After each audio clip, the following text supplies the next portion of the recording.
So think about U.S. airlines for a second. They generate uh, literally hundreds of billions of dollars a year. Right. Massive amounts of revenue. Yeah, and they move millions of people across the globe, which, essentially makes modern physical life and commerce even possible. Absolutely. But then look at Google. They just run search algorithms, right? They organize data. That's basically it, yeah. Yet Google makes so much money that it is worth like 3 times more than every single U.S. airline combined. It's wild to even think about. It really is. And today, we're going to explore this deeply uncomfortable truth about business, progress, and, well, success in general, which is that creating value is just, it's not enough. No, it's not. If you actually want to survive and capture that value, you have to build a monopoly. Which completely upends, the traditional wisdom of how progress happens. Right. I mean, we are all conditioned to believe that competition is this ultimate engine of capitalism. But what if competition is actually the thing destroying it? Welcome to today's deep dive. We have a super fascinating mission today, and this is specifically for you, the listener. Yeah, we're really glad you're joining us. Because if you are someone who, loves gaining knowledge quickly but thoroughly, and you appreciate a genuine paradigm shift, you are definitely in the right place today. You really are. We are diving into a stack of notes and excerpts based on Peter Thiel's 0 to 1. And let me tell you, this is going to radically flip how you view your career, your projects, and what it actually takes to build something of lasting value. And it is so essential to understand that the material we are working with today, it's not just a standard business manual. Not at all. We are really stripping away the accepted dogma to think from first principles. Our whole goal is to extract the most surprising, perspective-altering insights from these notes, so that you walk away with a fundamentally new lens for viewing the world. Exactly. So to build the future, you first have to figure out what the future actually is. Yeah. And the material starts this process with a notoriously difficult interview question. It's a question used to screen candidates, and I want you, the listener, to think about how you would answer it right now. It's a tough one. It really is. Yeah. The question is, what important truth do very few people agree with you on? Which sounds, deceptively simple at first glance. Okay, let's unpack this, because my immediate instinct is to say something like, the educational system is broken and urgently needs fixing. Sure, that's a common one. Or maybe like, America is exceptional. But the notes say those are actually terrible answers. Why? Because to me, they feel completely true? Well, they might be true, but they aren't contrarian. Oh, I see. They are simply popular opinions. I mean, the knowledge we're all taught in school is, by definition, agreed upon by the majority. Right, of course. Saying the education system is broken is practically a consensus view at this point. Mm-hmm. A truly contrarian answer takes a very specific and often uncomfortable form. Like what? It's basically, most people believe X, but the truth is the opposite of X. Oh, wow. Yeah, it requires not just brilliant thinking, but the psychological courage to state something will be, well, wildly unpopular. And the foundational answer to this contrarian question, the one that drives everything we are talking about today, is about the nature of progress itself, isn't it? Precisely. When most people think about the future, they envision horizontal or extensive progress. Horizontal progress. Right. This means taking things that already work and copying them, going from 1 to N. Okay. The single word for this is globalization. So if I take a typewriter, right, and I figure out how to build 100 more typewriters and sell them in new markets, that's globalization. Exactly. I'm just taking a known quantity and expanding its footprint. You're just doing more of the same. But the contrarian truth here is that vertical or intensive progress matters far more. And that's the 0 to 1. Yes, going from 0 to 1, doing something literally nobody else has ever done. So instead of building 100 typewriters, you invent the word processor. Exactly. That's technology. That makes so much sense. And the macro implications here are profound because it exposes a major flaw in how we view the global economy. How so? Well, most people believe the future will be defined by globalization, right? That developing nations just need to catch up to the developed world by adopting their methods. Like copying what we already do. Right. But spreading old ways to create wealth around the world without creating new technology is fundamentally unsustainable. Why is that? Think about the mechanics of it. If China doubles its energy production over the next 2 decades by just copying today's methods... Like building more coal plants? Exactly. Building more coal plants, expanding current infrastructure, it will basically double its air pollution. Oh, wow. And if hundreds of millions of households in India were to live the way Americans already do, using only today's tools, the result wouldn't be global prosperity. It would be a disaster. It would be an absolute environmental catastrophe. That is a staggering way to frame it. Globalization without new technology doesn't lead to global riches. It leads to devastation. Yes. So we absolutely depend on that 0 to 1 technological progress for our survival. We really do. But if that's true, why is it so incredibly rare? I mean, why does the business world seem so allergic to actually doing new things, preferring just to copy what's safe? To understand that hesitation, we have to look backward at a period of profound economic trauma. The 90s. Specifically, the trauma inflicted on the business world by the dot-com crash of the late 1990s. Okay. The business world learned the exact wrong lessons from that era, and we are still suffering from that overcorrection today. See, I always think of the 90s as this neon-colored, highly optimistic decade. As people do. The economy was booming, the internet was arriving, it's supposed to be the end of history, right? A giant party.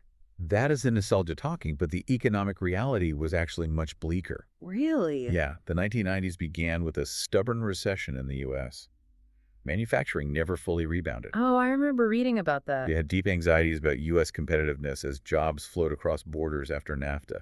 Even culturally, the fascination with Nirvana and the grunge movement, it reflected a pervasive, cynical anxiety, not a society brimming with confidence. That makes a lot of sense. The notes even mention the cultural impact of seeing images of dead American soldiers in Mogadishu on cable news, and Ross Perot taking nearly 20% of the presidential vote in '92, purely by tapping into that deep economic pessimism. And the global context was deteriorating rapidly, too. What was happening globally? Well, 1997, you had the East Asian financial crises bringing entire economies to their knees. Wow. In 1998, the ruble crisis hit. Russia defaulted on its debt. Oh, man, that must have been terrifying. Think about the geopolitical terror of that moment. Yeah. Investors were absolutely terrified because you suddenly had a massive nation with 10,000 nuclear weapons and literally no money. That is a terrifying combination. The Dow Jones plunged. This set off a chain reaction requiring massive government-coordinated bailouts, like the rescue of the highly leveraged hedge fund, long-term capital management. So the quote-unquote old economy was essentially failing to handle the challenges of a rapidly globalizing world. It's falling apart. Nothing seemed to be working. And against that terrifying backdrop, the new economy of the internet didn't just look like a fun, speculative investment. It looked like a lifeboat. Exactly. It was the only hope. Wow. It was an indirect proof. If the future was going to be better at all, if we were going to survive these global crises, the solution had to come from this new digital frontier. Which perfectly explains the absolute mania that followed. It was unprecedented. The notes describe this Silicon Valley gold rush from September 1998 to March 2000. It's just wild to read these details now. Oh, it's crazy. People were throwing lavish launch parties for websites that didn't even exist yet, decamping from well-paying, stable jobs to join startups with zero revenue. Yep. There is a specific anecdote of a 40-something grad student running 6 different companies at once. 6 companies? I mean, in any normal era, that is clinical insanity. But in 1999, it was considered a winning strategy. And this fever dream environment birthed companies with what you'd call anti-business models, where they consistently lost money as they grew. Wait, lost money as they grew? Yeah, and the more money they lost, the higher their valuations went. Like the early days of PayPal, the founders wanted to create a new internet currency to replace the US dollar. Ambitious goal. Very. And their first product was beaming money between Palm Pilots, which, hilariously, was actually voted one of the 10 worst business ideas of 1999. Ouch. So they pivoted to email payments. But they needed a massive user base to make it work, and traditional advertising was too expensive. So what did? They literally paid people to sign up. Right. $10 for joining and $10 for every single referral. Which naturally resulted in exponential growth, which meant exponentially growing costs. They were burning millions. Okay, I have to stop here because this is where the logic just seems to fall apart for me. How so? I mean, just appending .com to your company name to double your valuation overnight. Burning millions of dollars to explicitly bribe customers to use a free service. It sounds bad. Was there any underlying rationality to this at all, or was everyone just completely out of their minds? Well, it sounds like pure hubris in retrospect, and the exuberance was definitely unsustainable. Okay. But let's look at the actual mechanism of that PayPal strategy. It sounds like clinical insanity to pay people to use your product, right? Exactly. But the math of viral growth is actually brilliant. If a user costs you $20 to acquire through those referrals, but their long-term lifetime value to your platform is $50, you aren't burning money. Oh. You are buying a money printing machine. Okay, I see that now. It was a massive upfront investment in network effects, not a reckless marketing expense. The peak of March 2000 wasn't just madness, it was a peak of clarity. Clarity. Yeah, people looked into the future, saw that we had no choice but to find ways to do more with less, and actually judged themselves capable of creating that necessary technology. But then, of course, the bubble popped. It burst hard. The NASDAQ crashed. Fortunes vanished literally overnight. And the founders who managed to survive that crash walked away with severe PTSD. They really did. And as a survival mechanism, they adopted 4 new rules. Here's where it gets really interesting, because these became the unquestioned dogmas of the tech and business world, and they still rule today. They do. Let's hear them. First, dogma make incremental advances. Anyone claiming to have a grand vision is just an arrogant megalomaniac who is going to burn your money. Right. Play it safe. Second, stay lean and flexible. Don't write a business plan, just build a minimum viable product, iterate, and experiment. No planning, just reacting. Third, improve on the competition. Don't try to create new, unproven markets prematurely. Just enter existing ones and make the product slightly better. Just be a little better than the other guy. Exactly. And fourth, focus on product, not sales. And that last one is crucial. Why is that? Because 90s startups burned tens of millions on Super Bowl ads for products that barely functioned, right? Oh, right, the pets.com sock puppet. Exactly. So the surviving founders developed this trauma-induced allergy to sales. They convinced themselves that if a product requires advertising or salespeople, it must be inherently bad. The idea being that a good product should just sell itself. Which is a myth, but yes, that became the belief. So these 4 lessons became absolute gospel. If you ignored them, you were basically inviting the doom of the year 2000 crash all over again. Right. But the aha moment here, the contrarian rebuttal for anyone trying to build something new today, is that to actually build the future, you must abandon these trauma responses. You have to unlearn them. The exact opposite principles are actually the correct ones. Yes. The material argues forcefully that it is better to risk boldness than triviality. Boldness over triviality. And a bad plan is still better than no plan. Okay. Sales matter just as much as the product. And perhaps the most radical paradigm-shifting idea we have to grapple with. Competitive markets destroy profits. Hold on, I need to stop you there because that completely contradicts everything we are taught about business and economics. I know it does. Competitive markets destroy profits. This brings us directly to the core business application of our initial contrarian question. What valuable company is nobody building? Exactly. Because creating value is not enough. You have to capture the value you create. And this is the critical distinction between value creation and value capture. Okay. You can build something that fundamentally changes the world. But if the market structure doesn't allow you to capture any of the monetary value of that change, your business will fail. Which brings us back to the airlines versus Google. Perfect example. U.S. airlines create hundreds of billions of dollars of value. But in 2012, when the average airfare was $178, the airlines made only 37 cents of profit per passenger trip. 37 cents. It's razor thin. Meanwhile, Google creates far less total value for society than the physical ability to fly across the globe, but they capture 21% of their massive revenue as pure profit. And the underlying reason is market structure. How so? Well, the airlines compete intensely with each other. Google stands alone. I struggle with this, though, because we are so heavily conditioned to hate monopolies. Oh, absolutely. I mean, Economics 101 teaches us that perfect competition is the ideal state of a market.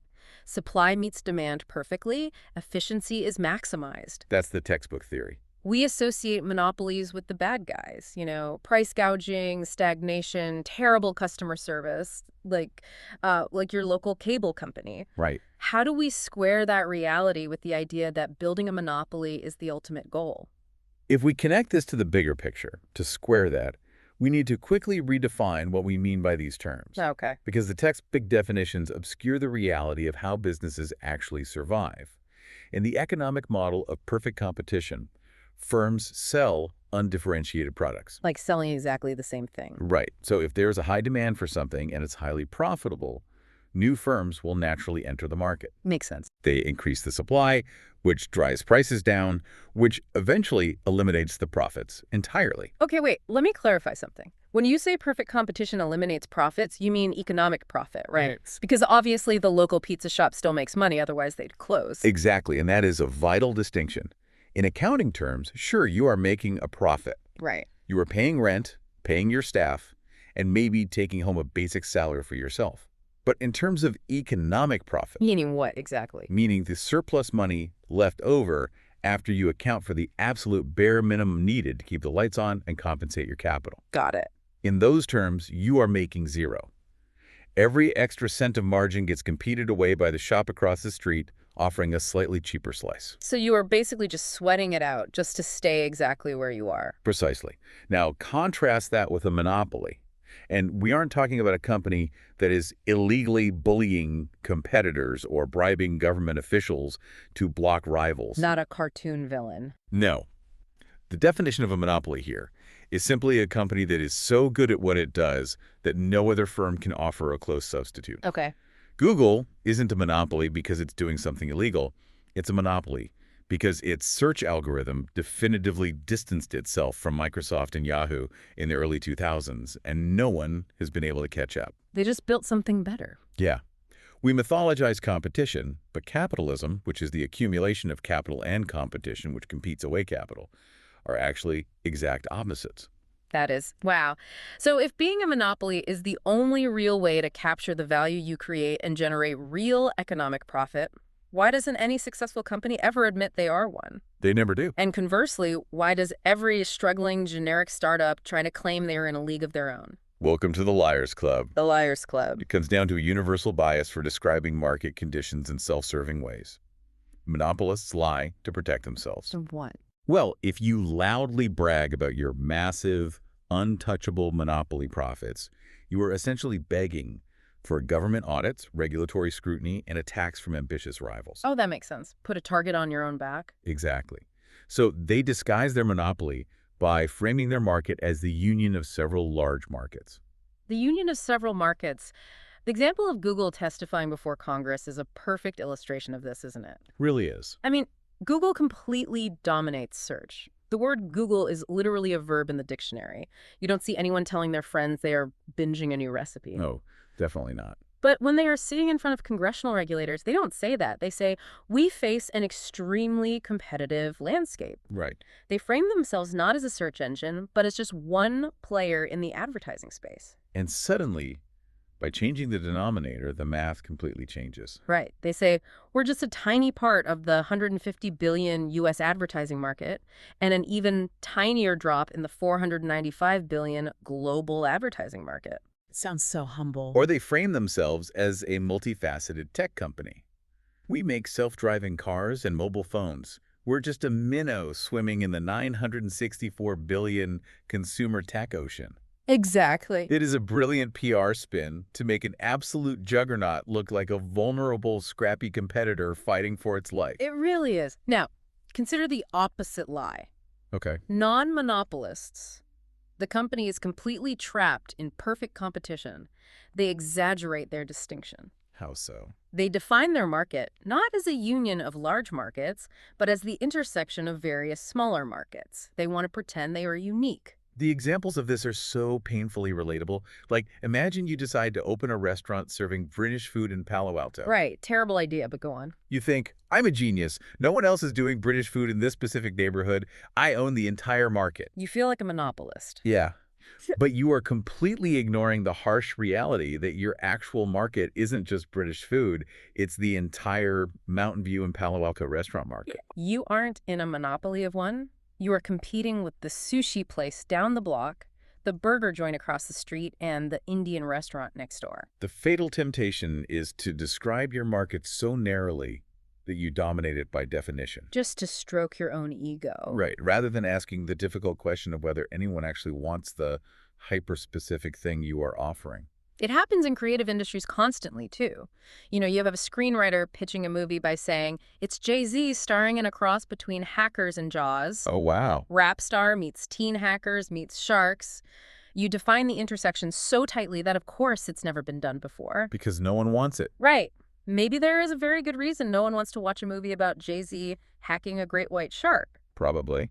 It makes you wonder about your own resume or the projects you are working on right now, doesn't it? It really does. I mean, for you listening right now, have you ever tried to make your own ideas sound unique by stacking hyper-specific traits instead of asking if anyone actually wants what you're building? It is a difficult, ego-checking question to ask oneself. Definitely. But escaping this delusion of competition isn't just about making more money or capturing higher profits. What else is it about? It has profound existential implications for the very culture, ethics, and survival of an organization. Because perfect competition is basically brutal, right? Ruthless.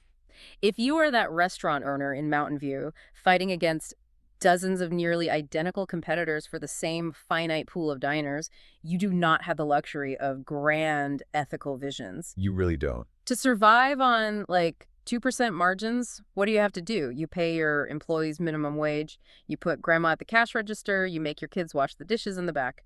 What's fascinating here is that the ecosystem itself removes your agency. It pushes you toward ruthlessness. And the notes highlight just how dark and psychological this struggle can get. They tell the story of the French chef, Bernard Lusso. That's a tragic story. It is. He had 3 Michelin stars, which is, the absolute pinnacle of the culinary world. The highest honor.